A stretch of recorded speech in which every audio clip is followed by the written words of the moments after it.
Добро вечер. Вести во 18 часот во нив ке гледате. Коалицијските партнери седнуваат на маса околу владината реконструкција. Ке има ли ресор плюс за вреди? Не се работи за бројот на местата на коалициониот партнер. Се работи за прашањето за капацитетот на поединците. Делителите на правдата ветуваат брзо и ефикасно судење за трагедијата во Пулс. Документација чиста. Комисија ќе утврдува има ли лекарска грешка во случајот со починатата 37-годишна жена.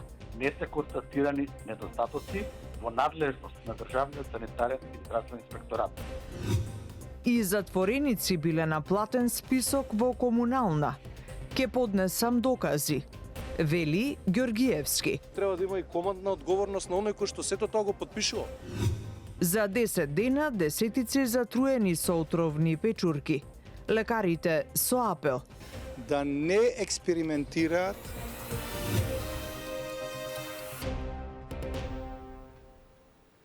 До крајот на денов коалицијските партнери зад затворени врати ги почнуваат разговорите околу најавената владина реконструкција. За сега е неизвестно дали вреди сепак ќе добие ресор плюс во владата. Министерот Муцунски вели не е во прашање бројот на местата, туку квалитетот на кадрите. Јана Јосифовска. Ке добие ли вреди уште едно министерско место во владата на Мицкоски или Беким Сали ќе ги преземе двете испразнети позиции на Изет Меджити? Ке се знае вечерва по средбата меѓу премиерот и коалицијските партнери. Без многу помпа. Средбата е планирана за денеска, но ниту една од страните не открива детали, кога, каде и во кој формат ке се одржи. Прашан за очекување од состанокот и дали ВМРО ДПМН ќе отстапи место повеќе за Влен, министерот за надворешни работи Тимчо Муцунски без конкретен одговор, но со став повеќе да се фокусираат на квалитет, а помалку на квантитет за поефикасна влада. Имаме тековна комуникација која што трае, ќе се случува деновиве и ќе продолжи во следниот период со сите наши коалициони партнери. Не сметам дека договарањето или воспоставувањето на условите треба да го правиме преку медиумите. Јас сум убеден дека во следните денови ќе биде постигнат договор кој што ќе биде насочен пред се кон зголемена ефикасност на владата. Не се работи за бројот на местата на коалициониот партнер. Се работи за прашањето за капацитетот на поединците, нивното знаење, нивното искуство и како тие ќе придонесат кон институциите што посакуваат да ги предводат. Дека вреди не се откажува од барањето да ги добие двете испразнети позиции по заминувањето на Меджити, откако тој го презеде градоначалничкото место во Чаир. Вчера потврди и вице-премиерот Арбен Фетај, кој оценува дека е сосема прифатливо покрај Сали да имаат предлог +1 во животна средина. Сепак крајната одлука како мандатар ке ја има премиерот Мицкоски. Тој минатата недела кажа дека има високо мислење за Сали и оти подготвен е да разговара, но негираше дека ќе се зголеми бројот на министерските места на вреди во коалицијата. Поранешниот министер за здравство Беким Сали за Канал 5 изјави дека е подготвен да седне на првото вице-премиерско место во владата, но дали ќе го прифати и министерското столче за животна средина ако му биде понудено. Не сакаше да коментира пред коалицијските партнери официјално да се договорат. Сепак и тој го дели ставот од останатите од Влен, дека место во владата покрај за него треба да има за уште еден министер од вреди и дека тоа нема да влијае на обемноста на владиниот кабинет. Судот, обвинителството и адвокатската комора во пресрет на првото судско рочиште за трагедијата во Кочани во која загинаа 63 лица. Уверуваат дека судењето ќе биде фер и ефикасно без одолговлекување. Од кривичен велат дека неделно ќе се одржуваат по 2 рочишта. Михајло Видимлиски за ова. Обвинителството доставило предлог за спојување на судската постапка против сопственикот на агенцијата која ја обезбедувала дискотеката Пулс со предметот во кој се обвинети 34 лица. Одлуката за спојување судејката Дијана Груевска-Илиевска најверојатно ќе ја донесе на првото рочиште за случајот закажано за 19 ноември. Ова помеѓу другото беше посочено на брифингот со новинарите, кој денеска го одржаа председателката на Кривичен Даниела Димовска, државниот обвинител Љупчо Коцевски и председателот на адвокатската комора Љубомир Михајловски околу техничките предизвици и организацијата на текот на судењето. Следната недела овде во судницата во Идризово, на обвинителна клупа за пожарот во дискотеката Пулс во Кочани, ќе седнат 34 физички и 3 правни лица.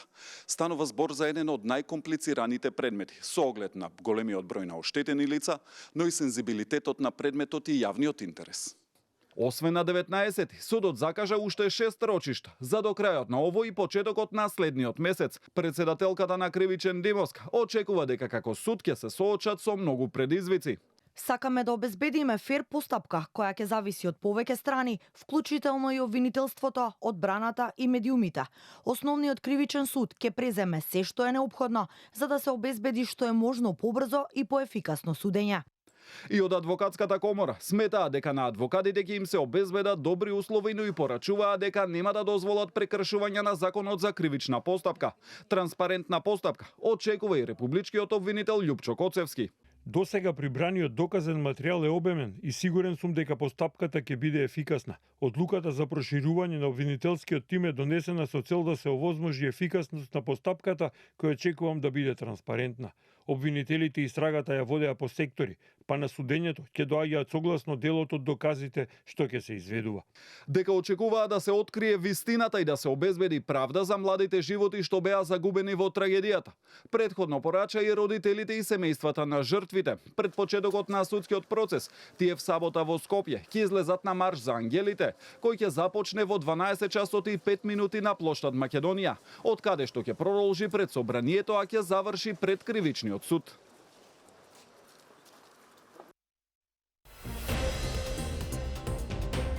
Во Софија покренато обвинение за македонскиот лекар кој прегази бездомно куче. Македонски граѓани со писмо за поддршка на докторот.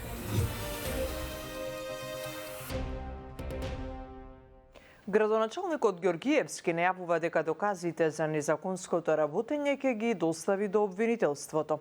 Тој ги отфрла тврдењата на неговата претходничка Арсовска околу отпуштаните од јавните предпријатија. Деталите од Дејан Трајковски. Секој што направил злоупотреба треба да одговара, порача градоначалникот на град Скопје Орце Ѓоргиевски, кој најави дека доказите за незаконско работење ќе ги достави до обвинителството, откако оттаму претходно го повикаа да го направи тоа. Тој посочи дека веќе имал средба со финансова полиција и дека како град Скопје им стојан на располагање. Прашан до која инстанца би можела да оди истрагата и дали би ја опфатила и највисоката градска функција, Ѓоргиевски рече дека ќе остави истрагата да покаже. Јас немам намера никого да го штитам, вклучувајќи се и себе си. Секој што направил одредени прекршувања, за тоа треба да одговара. И тука треба законот да биде јасен за сите, но и постапувањето треба да биде подеднакво за сите. Значи не е доволно само моментот што некој правил злоупотреба земајќи плата. Тука треба да има и командна одговорност на оној кој што сето тоа го потпишувал, но и на директорот што го одобрувал на крајот на денот. Ѓоргиевски ги отфрли како неточни тврдењата на неговата претходничка Арсовска дека 500 отпуштени од јавните предпријатија честно си ја вршеле работата. Дополнително одговори и на нејзиниот повик за дуел. Има таму лица, но во интерес на истрагата не можам во детали да влегувам, кои што дури се наоѓаат во куќен притвор или се затвореници. Замислете да земале плата од градот Скопје. Се сонесува на бивши политичари кои што имале шанса дадена од граѓаните, но го потрошиле за апсолутно ништо мандатот. Немам што да коментирам. Тие треба со други институции да комуницираат, не со мене. Мислам дека моето погрешно да не бидам разбран, не ниво, туку Мојот фокус во наредниот период е средување на состојбите поврзани со хаосот и нередот што го стаја во градот Скопје. Арсовска претходно на социјалните мрежи го обвини Ѓорѓиевски дека со чистката отворил простор за партиски кадри и побара јавно да ги објави имињата на отпуштените. Градоначалникот кој денеска беше на почетокот на изградбата на Мегапарк во Бутел категорично ги отфрли обвинувањата на Арсовска, а имињата вели дека нема да може да ги објави поради заштита на податоците.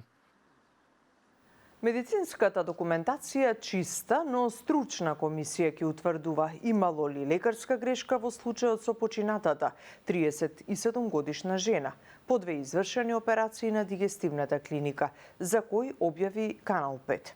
За овој случај Сања Трајковска-Ставров. Инспекторите што влегоа во болниците во кои била третирана 37 годишната Елена Ѓорѓиевска, што почина дома на истиот ден кога била испишана од дигестивна хирургија, не најдоа грешки и пропусти во нејзината медицинска историја и записите, потврдува за Канал 5 директорот на ДСЗ Кирил Лазов.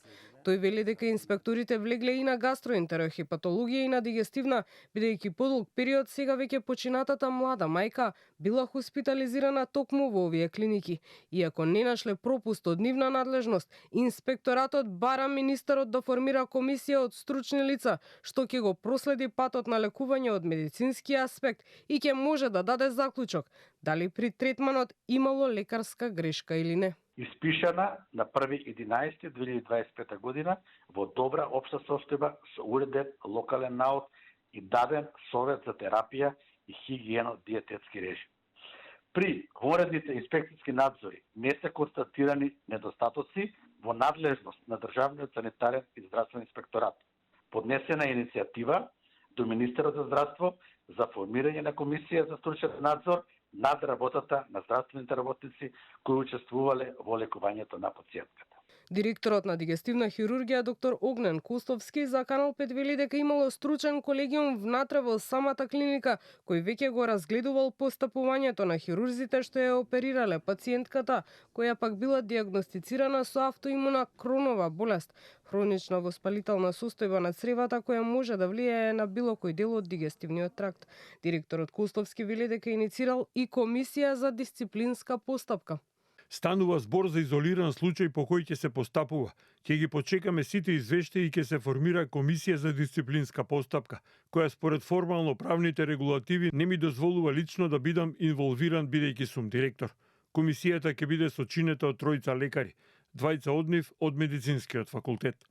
Семејството на Елена смета дека има лекарска грешка во постапувањето на еден од хирурзите што првично ја оперирал. И според нив, таа интервенција за која што велат е изведена без дренови според шведски систем е резултат на погрешна медицинска постапка, особено со оглед на тоа што состојбата драстично и се влошила по оваа интервенција. Тие велат дека ако треба правда за прерано згаснатиот живот на младата мајка на 2 дечиња од 1 и 4 годинки, ако треба, ќе ја бараат и на суд. Македонскиот лекар кој пред неколку дена со автомобил прегази бездомно куче во Софија ќе биде обвинет за намерно сурово однесување кон животно, потврди за бугарските медиуми портпаролот на Софиското окружно обвинителство Николај Николаев. Како што пренесува бугарската државна агенција БТА, Николаев известил дека доказите упатувале на заклучок дека постоела намера од страна на сторителот и дека за такво кривично дело е предвидена казна затвор од 1 до 5 години. Вчера бугарските медиуми соопштија дека докторот специјализант во Војномедицинската академија во Софија бил суспендиран од работа додека не се разјасни инцидентот, но и дека во меѓувреме напуштил Бугарија и се вратил во родното Делчево. Денеска група граѓани од Македонија преку отворено писмо излегува со поддршка за доктор Ненад Цоневски. Сметаме дека е неправедно овој несреќен случај да се користи за јавна осуда и навреди кон еден човек кој својата кариера и живот ги посветил на помагање на другите.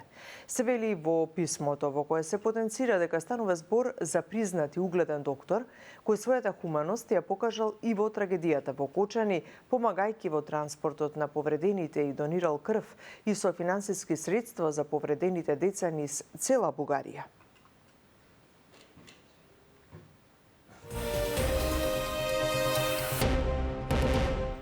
Со подобра инфраструктура до раст на туризмот, Македонија ќе има прв смарт автопат во регионот, а ќе се гради и брза пруга од Скопје до Солун.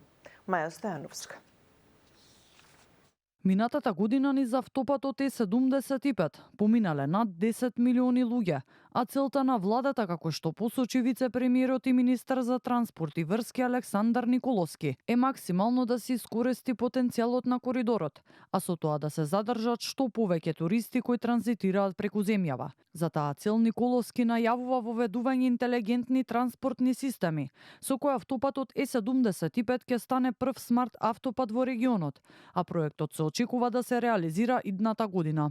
Македонија прва во регионот ќе има смарт автопат од граница со Србија до граница со Грција, нешто што во моментов ни Србија го има на нивна страна по коридор 10, ни Грција го има на нивна страна по коридор 10. Се надевам дека ќе не следат во реално време, ќе можат да се следат временските услови на автопатот, ќе може да се следи густината на сообраќај, ќе може да се предвидува со која брзина се вози, доколку има несреќи, доколку е затворен патот и обратно кој е протокол, да не зборувам за мали алатки како бесплатен интернет, електрични полначи кои што ќе ги има по целиот коридор. Заедно со министерот за култура Зоран Љутков, Николовски на панел дискусија посветена на автопатот Е75, најави олеснување на постапката за изградба на нови хотели долж автопатот, а информираше и дека владата усвоила одлука за урбанистичко решение на локалитетот Стоби.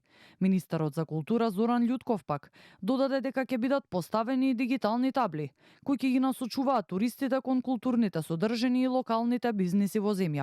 Кога нудите едни вакви услови за добро автопатско паметно решение, тогаш и самите општини, самите градови кои што се наоѓаат покрај автопатот, и самите локални бизниси, винариите, самите национални установи кои што се наоѓаат таму во делот на културата, имаат поголема мотивација да вложуваат во своите бизниси. Николовски најави изградба на брза пруга од Скопје до Солун, а покрај коридорот 10 посочи дека интензивно се работи на изградба на коридорот 8. Кажа дека во тек е рехабилитацијата на обиколницата Крива Паланка, како последна точка со поврзување со Бугарија, како и реконструкцијата на граничниот премин Деве Бајр. Николовски кажа дека со цел побрзо патување помеѓу Скопје и Софија, очекува слична активност и од бугарска страна.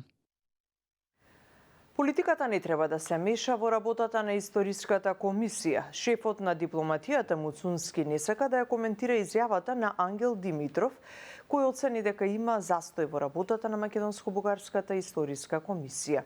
Со деталите за ова Јован Ѓорговски. Ако ја коментирам изјавата на Ангел Димитров, ќе постигнам неговата цел за политизирање на процесот на историската комисија, вели шефот на дипломатијата Муцунски, прашан за изјавата на претседателот на бугарскиот тим на историчари дека работата на комисијата е блокирана.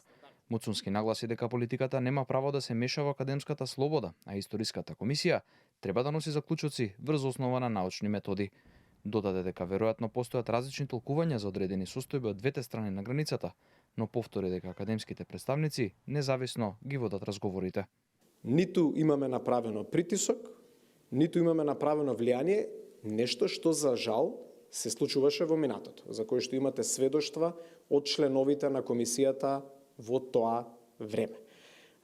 Јас, доколку навлезам во коментирање на тоа што го кажал господинот Димитров, а верувате ми имам личен став како човек, по однос на многу работи што тој ги кажа во последниот период, тогаш веројатно ќе ја постигнам целта што и тој ја посакува, да го политизираме тој процес. Димитров во интервју за БНТ оцени комисијата како алиби за, како што рече, сложените односи меѓу Скопје и Софија. Причината за застојот во незината работа, според него, е во одбивањето на македонските членови да го прифатат терминот заедничка историја. Причините да се блокира работата на комисијата е нежеланието на нашите колеги, во случај те изцяло следват политическата линија на државата и доктрината на македонизма, да не се говори, че има општа историја. Претседателот на македонскиот тим историчари Ванчо Ѓорѓиев, како одговор на коментарите на Димитров, за Канал 5 истакна дека ниту сега, ниту во иднина нема да коментира политички ставови на бугарските колеги. со цел, како што кажа, да се избегне претворање на работата на комисијата во реално шоу. Следната средба на комисијата, која веќе една година функционира со нов состав од македонска страна, е закажана за средината на декември. Регулаторната комисија не очекува зголемување на цената за пренос и дистрибуција на струјата.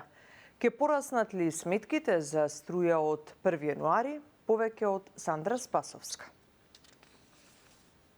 Првиот регулатор Марко Беслимовски од 1 јануари не очекува било какви поместувања во делот на цената за пренос и дистрибуција на електричната енергија, која како регулаторно тело вели ќе ја соопштат до крајот на месецов или почетокот на следниот.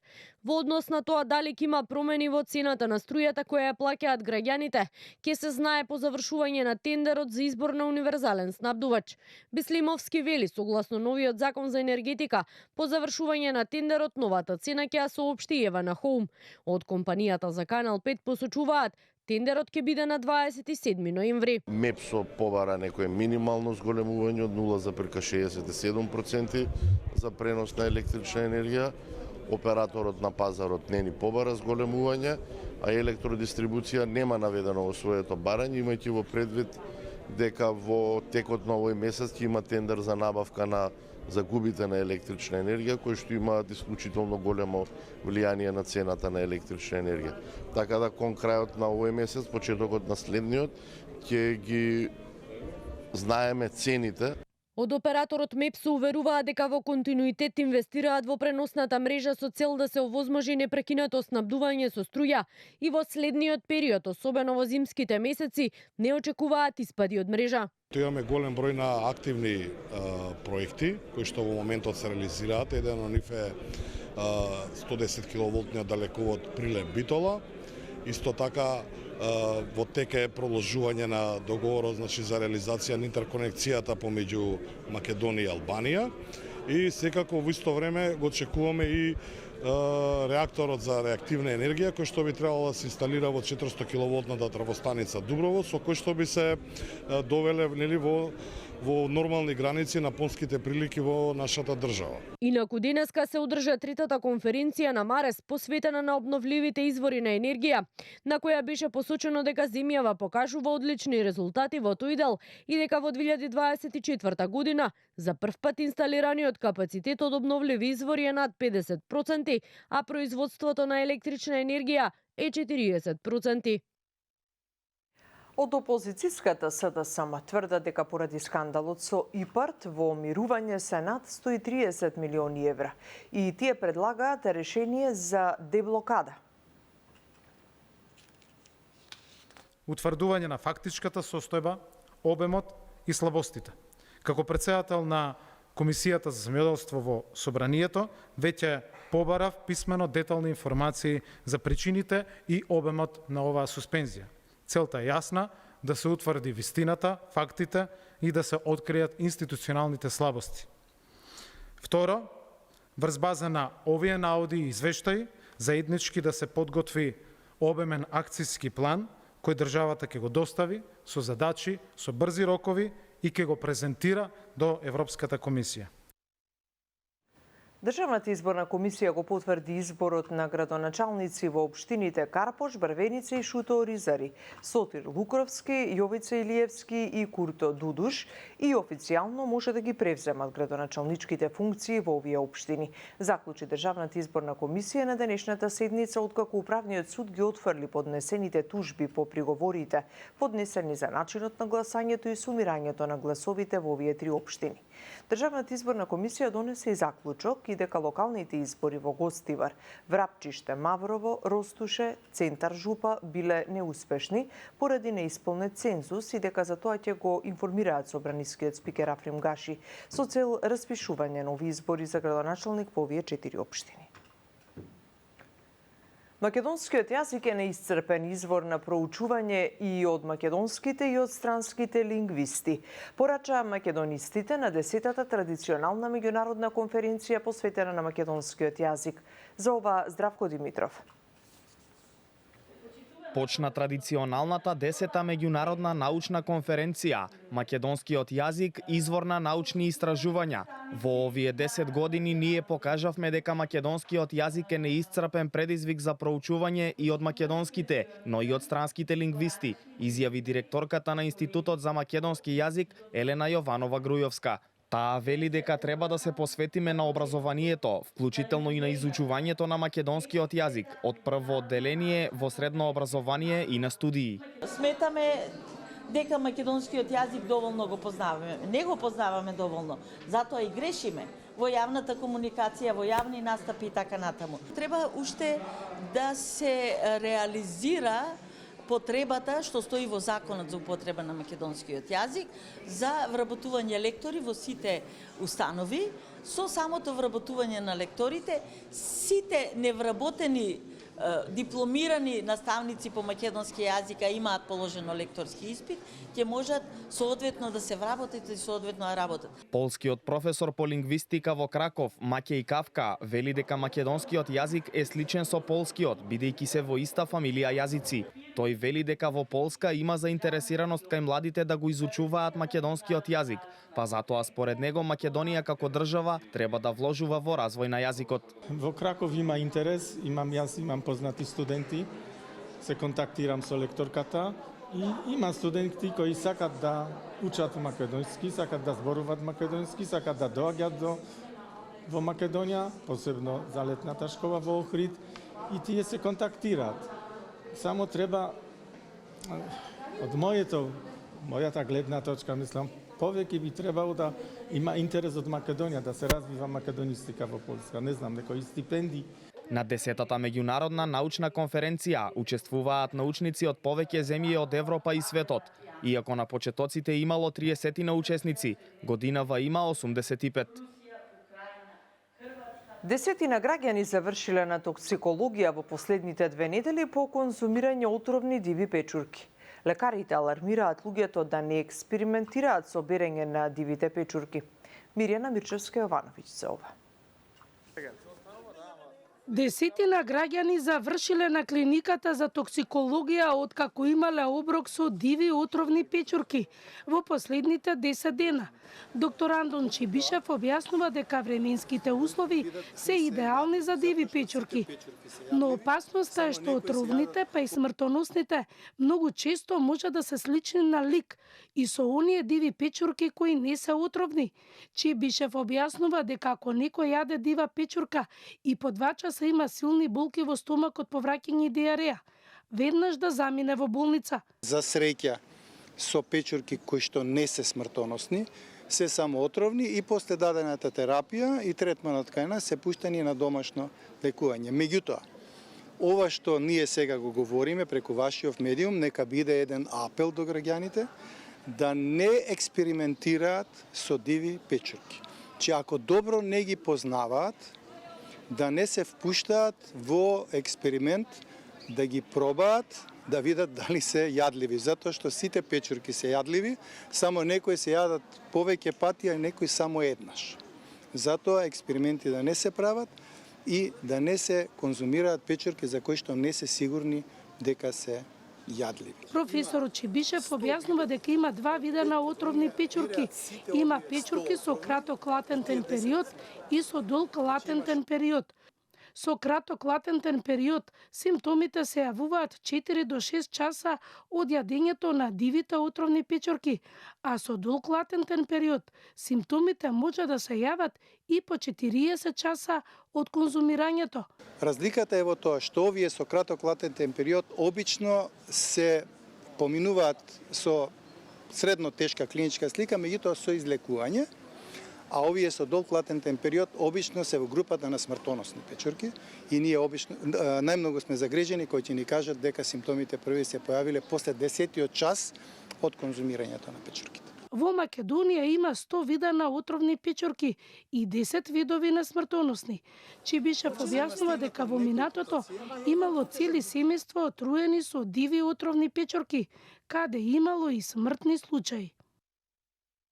Останете со нашата програма, по рекламите проследете го најновото издание на Само вистина. Ние ќе се видиме во вечерните вести. Пријатно.